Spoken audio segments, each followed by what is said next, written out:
Greeting सबको। चलिए नया टॉपिक हम लोग देखते हैं, ये क्या है, uses of break even, uses of break even point, break even point analysis, point analysis. क्या यूज़ है किसका, ब्रेक इवन पॉइंट एनालिसिस का, ये देखने का है ना कि एनालिसिस करते हैं हम लोग तो उससे क्या क्या पता चलता है। ठीक है, तो ये तो हम लोग पहले भी देख रहे थे क्या क्या है, हेल्प करता है हमको ना, कैलकुलेशन ऑफ, पहला जैसे लिखा हुआ है बुक में ही देखिए, calculation of profit at different cells volume, अलग अलग सेल पे हम कितना प्रॉफिट अर्न कर सकते हैं। फिर दूसरा क्या है कि डिटरमाइन कर सकते हैं सेल्स वॉल्यूम कितना, अगर हमको डिज़ायर्ड प्रॉफिट चाहिए, मतलब अगर हम सोच लेते हैं हमको इतना प्रॉफिट चाहिए है ना, एक लेवल पॉइंट फिक्स कर लेते हैं कि 1 लाख चाहिए, 2 लाख चाहिए, 50,000 चाहिए, तो वो भी हम लोग निकाल सकते हैं। देखिए फॉर्मूला भी बुक में दिया हुआ है, क्या है डिज़ायर्ड सेल्स का फॉर्मूला, फॉर्मूला देखिए, अगर यूनिट्स में निकालना है ना, डिज़ायर्ड सेल्स मतलब क्या, जितना आपको इच्छा कर रहा है कि इतना मेरा प्रॉफिट हो जाए, तो डिज़ायर्ड सेल्स को अगर यूनिट्स में हमको निकालना है, ठीक है, तो यूनिट्स के लिए फॉर्मूला क्या है, तो पहले का जो ब्रेक इवन पॉइंट वाला फॉर्मूला था पहले वही लिख लीजिए, तो क्या है, fix cost divided by contribution per unit, ठीक है, और फिक्स इसमें क्या करिए, तो ब्रेक इवन पॉइंट का हो गया, अब हम आपको अगर उससे ज़्यादा चाहिए तो क्या करेंगे, प्रॉफिट प्लस कर लेंगे, तो प्लस प्रॉफिट या पी, ठीक है, क्लियर सबको, तो यही फॉर्मूला है। और अगर रुपी में चाहिए, तो रुपी में अगर हमको चाहिए तो हम क्या करेंगे, रुपी के लिए फॉर्मूला क्या है, सेम फॉर्मूला, मतलब यही रख सकते हैं, और इनटू क्या कर सकते हैं हम, इनटू उसको अगर हम कर सकते हैं क्या चीज़ के कंट्रीब्यूशन पर यूनिट, यहाँ तक तो लिए हुए, तो इनटू अगर हम इसको, ये तो यूनिट्स में आ गया, तो यूनिट्स इतना आया, इनटू क्या कर सकते हैं, सेलिंग प्राइस, तो आ जाएगा। या दूसरा फॉर्मूला अगर सीधा आप निकालना चाहते हैं तो वही fix cost divided bye PV ratio, ठीक है, तो पीवी रेशियो का यूज़ करके हम लोग निकाल सकते हैं। तो पीवी रेशियो से होता क्या है, वही कंट्रीब्यूशन नीचे रहता है और ऊपर में क्या चल जाता है, इनटू सेलिंग प्राइस, ठीक है, क्लियर है सबको, तो इस तरह से हम लोग निकाल सकते हैं। तो देखिए पीवी रेशियो को भी जब हम लोग स्मॉल स्टेप्स में लिखते हैं तो 1 minus V C divided by S P से भी निकल जाएगा, मतलब कंट्रीब्यूशन अगर डायरेक्टली क्वेश्चन में नहीं लिखा हुआ है, ठीक है, तो इस फॉर्मूला को भी आप अगर यूज़ कर सकते हैं 1 minus V C divided by S P, है ना, पहले भी हम लोग ये देख रहे थे कि ये फॉर्मूला भी है। चलिए इलस्ट्रेशन 14 देखिए, इलस्ट्रेशन 14 में क्या बोला गया है कि रिक्वायर्ड सेल्स कितना होगा बताइए, अगर डिज़ायर्ड प्रॉफिट, अगर आपको कितना चाहिए प्रॉफिट 50,000, तो फिक्स एक्सपेंसेस लिखा हुआ है, वेरिएबल कॉस्ट पर यूनिट लिखा हुआ है, सेलिंग प्राइस पर यूनिट लिखा हुआ है, ठीक है, तो रिक्वायर्ड सेल्स के लिए जो अभी हम लोग फार्मूला देखे है ना, तो इसमें यूनिट्स में जैसे पहले निकाल के बता रहे, तो पहले फार्मूला डाल लिए हम, तो फिक्स कॉस्ट प्लस प्रॉफिट, क्योंकि वो होता है डिवाइडेड बाय कंट्रीब्यूशन, तो इसको हमेशा पढ़ते समय अगर ऐसे पढ़ेंगे तो ज़्यादा अच्छा होगा। पहले ब्रेक इवन पॉइंट का फॉर्मूला क्या है, फिक्स कॉस्ट डिवाइडेड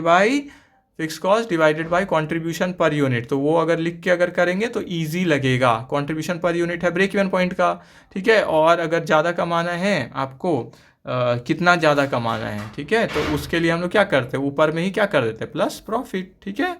तो fix cost plus profit divided by contribution per unit या selling price minus variable cost, ठीक है, पर यूनिट करके, तो वैसे भी निकल गया। तो रिक्वायर्ड सेल्स वहाँ से आ गया यूनिट्स में, और हमको अगर रुपी में चाहिए तो हम तो सीधे क्या कर सकते हैं, डायरेक्टली उसको इनटू कर देंगे अपना सेलिंग प्राइस से, ठीक है, तो वैसे भी आ जाएगा। तो 20 अगर इसे करेंगे तो 1,50,000 आता है, इंटू 20, या फॉर्मूला लिख के डिवाइडेड बाय पीवी रेशियो निकाल के वैसे भी कर सकते हो, और डायरेक्टली तो जो आपको बोले है ना, सीधे क्या करेंगे, इंटू सेलिंग प्राइस, यूनिट्स में आ ही गया, इंटू सेलिंग प्राइस, ठीक है। चलिए नेक्स्ट चल, ठीक है, जो भी इलस्ट्रेशन देख रहे हैं इंपॉर्टेंट लिखिए, और उसको कम से कम एक बार बना लीजिएगा ताकि कॉन्फिडेंस आ जाए हमको, है ना, ठीक है। फिर calculation of selling price per unit for a particular break even point बोला गया है ना, एक पर्टिकुलर ब्रेक इवन पॉइंट के लिए अगर हमको सेलिंग प्राइस पर यूनिट निकालना है, कितना मेरा सेलिंग प्राइस पर यूनिट होगा, तो ये फॉर्मूला क्या है, selling price equal to fix cost divided by BEP plus variable cost, ठीक है, ठीक है, तो वेरिएबल कॉस्ट, ठीक है, तो ये फॉर्मूला टिक कर लीजिए, ठीक है, इसका देखिएगा कहीं हम यूज़ अगर आया है तो ऐसे हमको ध्यान रहना चाहिए, ठीक है, तो इसमें भी ब्रेक इवन पॉइंट एनालिसिस मदद करता है हमको, ये भी एक यूज़ है, ठीक है। और फिर क्या है,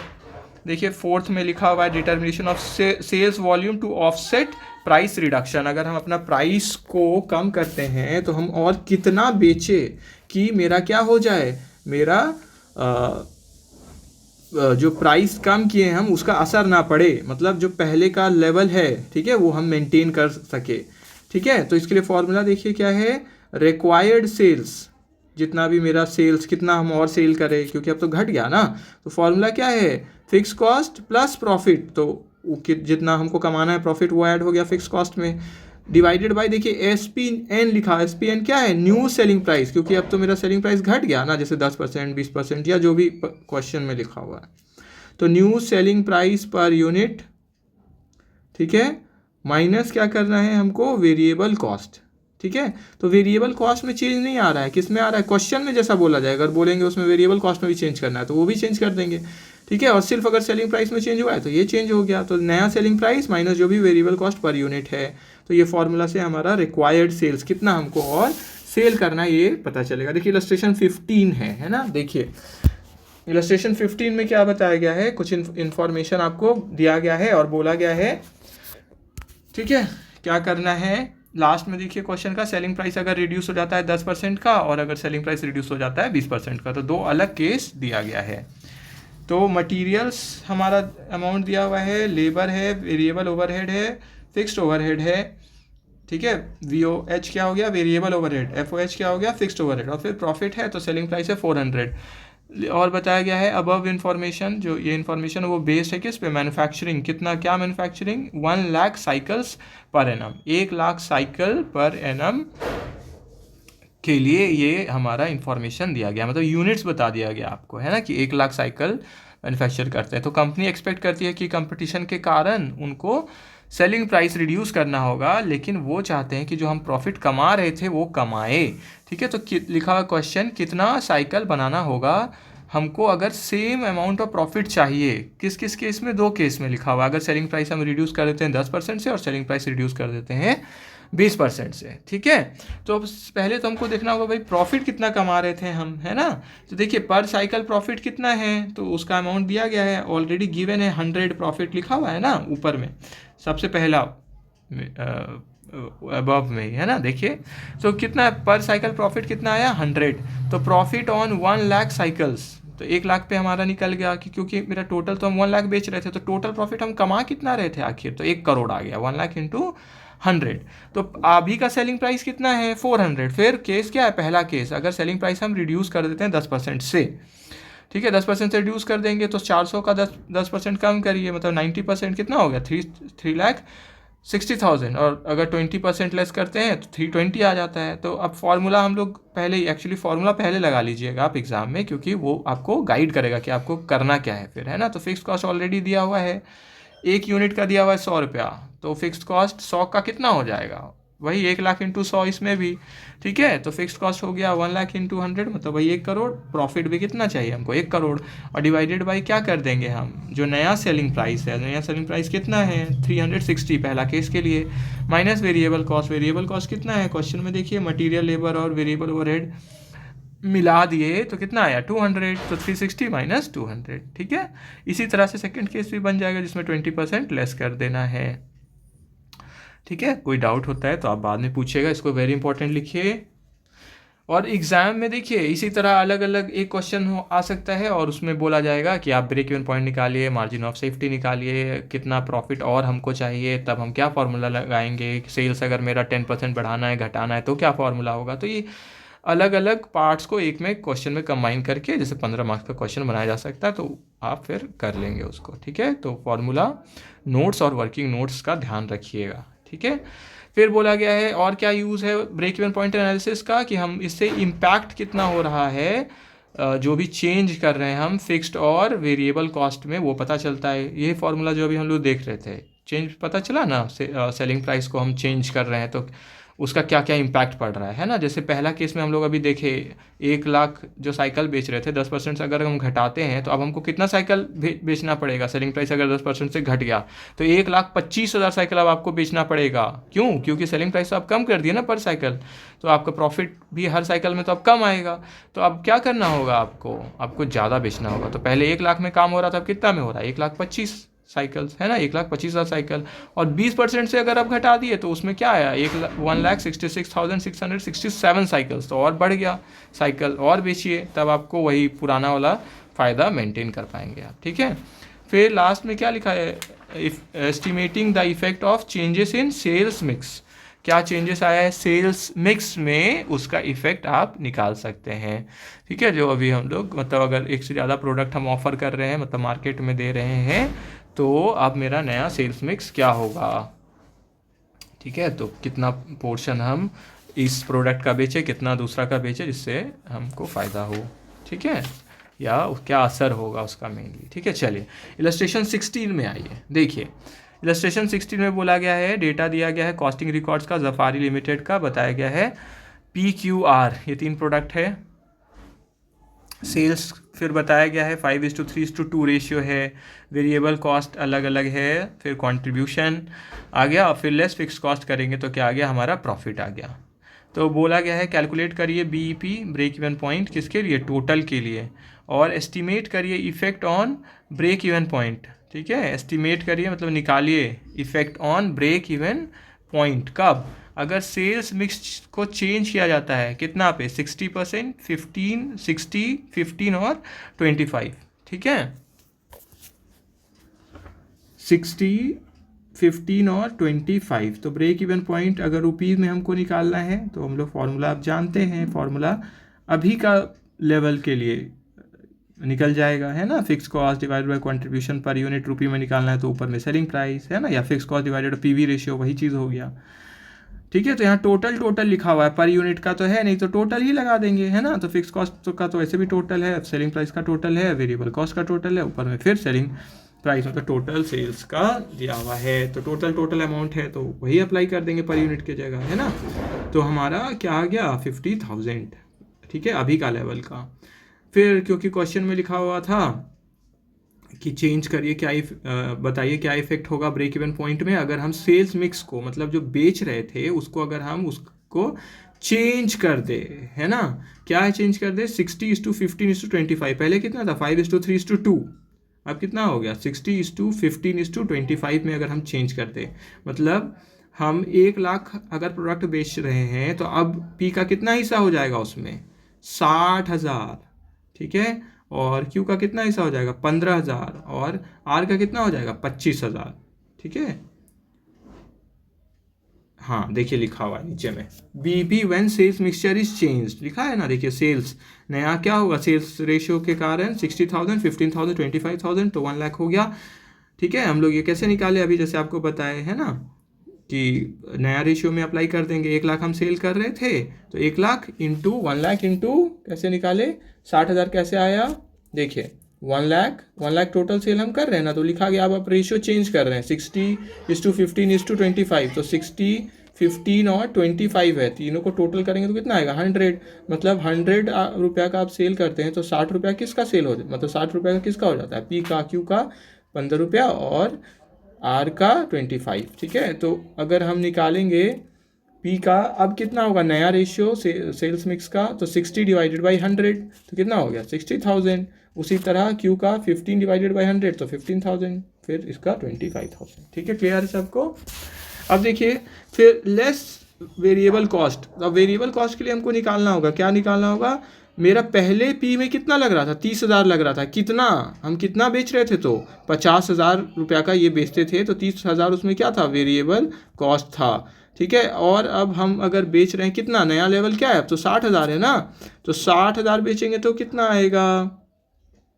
ठीक है, 50,000 में 30,000 था तो 60,000 में कितना आया, तो आ गया 36,000। इसी तरह Q का भी निकाल लेंगे, R का भी निकाल लेंगे, ठीक है। फिर जब हम लोग ये लेस कर देंगे सेल से तो क्या आ गया, मेरा कंट्रीब्यूशन आ गया, कंट्रीब्यूशन से फिक्स कॉस्ट तो वही है क्योंकि उसमें चेंज नहीं बताया कुछ करना है, तो प्रॉफिट मेरा कितना आ गया 17,000। तो इफेक्ट पता चल गया कितना, पहले हमारा कितना प्रॉफिट था 15,000 था, लेकिन सेल्स मिक्स मतलब अब प्रोडक्ट को जब हम चेंज करने लग गए कि अब P का ज़्यादा हिस्सा कर दिए Q का, ठीक है, Q का हम लोग क्या किए, देखिए Q को हम लोग घटाए हैं, पहले 30 बेच रहे थे अब कितना बेच रहे हैं 15, और R का क्या किया, R 20 बेच रहे थे पहले, अब कितना कर बेच रहे हैं हम उसको 25, तो ये जब हम चेंज किए तो हमको क्या हुआ, मेरा प्रॉफिट इंक्रीज हो गया, ठीक है, क्लियर सबको। तो इसमें कंक्लूजन क्या निकला कि अगर हम ब्रेक इवन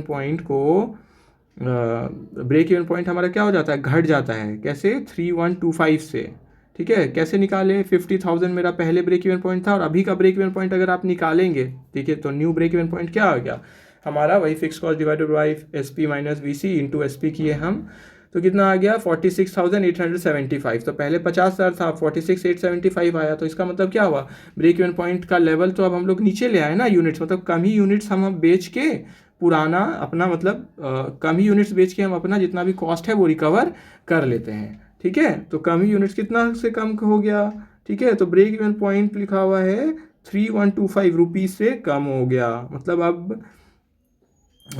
अब आप क्या कर रहे हैं, इतना पहले ही 3125 रुपीज़ में ही मतलब और घट गया आपका इतना 46,875 रुपीज़ में ही आप अपना पहुंच जा रहे हैं किस पे, ब्रेक इवन पॉइंट पर। पहले 50,000 पे आपका नो प्रॉफिट नो लॉस था, अब कितना है 46,875। ठीक है, क्योंकि कुछ प्रोडक्ट्स में हम लोग चेंज किए ना, अब ये ज़्यादा बेच रहे, उसके कारण क्या हुआ, कॉस्ट में भी चेंज आ गया। ठीक है,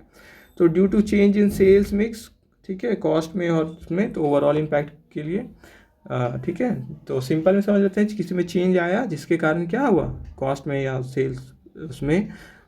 ठीक है, तो मेनली कॉस्ट में ही देखिए, कॉस्ट पहले कितना लग रहा था वेरिएबल कॉस्ट का, देखिए 70,000 टोटल वेरिएबल कॉस्ट लग रहा था, अब कितना है 68,000 है ना, 36,000, 12,000 और 20,000, 68। तो 2,000 तो हमारा वेरिएबल कॉस्ट तो घट गया ना,